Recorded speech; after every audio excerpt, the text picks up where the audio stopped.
Chapter 1. Flight of Memory. The appearance of a new house of the Magi is not to be as surprising as its origin. My apprentice, who firmly appeared to be of the House of Communication, is the one who is showing me these new things at my age. Truly, the Nether is changing. Journal of Oregon Tracy, Kyrian Magus of the Houses of Communication and Power. A chime erupted through the Imperium, as if all the crystal plates in the world rang and shattered at once. Samuel Van Owen held his ears and, through the window of his mentor's apartment, watched a flight of alien birds split and scatter at the noise. What was that? Sam dropped his hands from his ears as the sound stabilized into a deep, clear tone he felt in his gut. It was loud, but not as unbearable as it had been. Deep in the back of his mind, the Grand Symphony responded to the noise like a tuning fork against a plate of metal. The different rhythms fractured and multiplied at the chime, like the whole world was vibrating. No one answered his question, as Magus Tracy was out again. The Kyrian had spent more time in the libraries of the Spire than in teaching Sam, not that he was ever particularly good at teaching.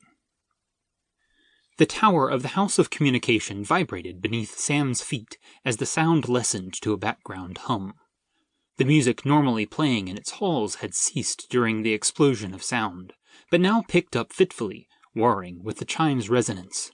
The flock of birds, with crests of orange and 3 scaly wings down each side of their body, swooped in an irregular pattern, disrupted by the noise. Sam went to the window and looked down. To one side, dust fell from the strange stone bridge that ran from the middle of the House of Communication to the immense wall of the Nether. He'd been out on it before, as it was a curiosity of this house, and Magi occasionally used it to take in the view. There were a few Magi on it now, a tall Itanala and 2 Methiemim, looking up at the immense wall of the Nether, bathed in blues and purples, like a titanic sheet of ice. On the ground far below, people milled around in confusion. Sam guessed the bell-like sound wasn't normal, but he'd only been in this place a little under 2 months. Before that, things became blurred and hazy in his mind. The presence that had rooted through his head took many of his memories. He remembered Earth, in that he had stayed with his aunt after something happened to his parents. Their faces refused to come to mind. Thinking about what happened at the dome of the assembly made him seek the silence of Magus Tracy's apartment, and he couldn't stop. He was obsessing about what he could have, should have, done differently. He was slowly spiraling down to a place of solitude and loneliness, and his body wouldn't obey his deeper wish to break the cycle. Sam jumped back from the window as someone banged on the door. A spike like an icicle in his gut went through him. Sweat pricked his forehead. Don't be someone new. It could only be one of a few people, but his throat threatened to close at the thought of explaining why he was sitting here alone, staring out a window. How long ago had Magus Tracy left?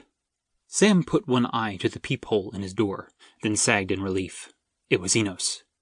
He could ask her about the sound digging its way into his head. He opened the door and let his friend in, looking her over. There were bags under her eyes, and she hadn't combed her long black hair. "You haven't slept either, have you?" said Enos. Sam let out a burst of air. It wasn't quite a laugh. "That's what I was going to say." He pulled her into the room by her hand, quickly closing the door. The hall should be familiar, but it didn't feel like the right day to go outside. Again. "You hear that too, right? Do you know what—" Enos shook her head. "No idea. I was about to ask you. People are running around like mad. I don't think anyone knows." "Then why would she think I knew?" He stared at the closed door. Enos followed his gaze, then took his other hand. "It's been 10 days since you left Magus Tracy's apartment." She winced as if she had a headache. Probably that irritating chime. It was like a dull drill, pressing against the back of his head. Sam frowned. Now wasn't the time to talk about going out. Couldn't Enos see he had other things on his mind? "Before this noise started, I was trying to remember... He bit his lip and focused over her shoulder. It was something about Earth. He'd almost had it. "Remember what?"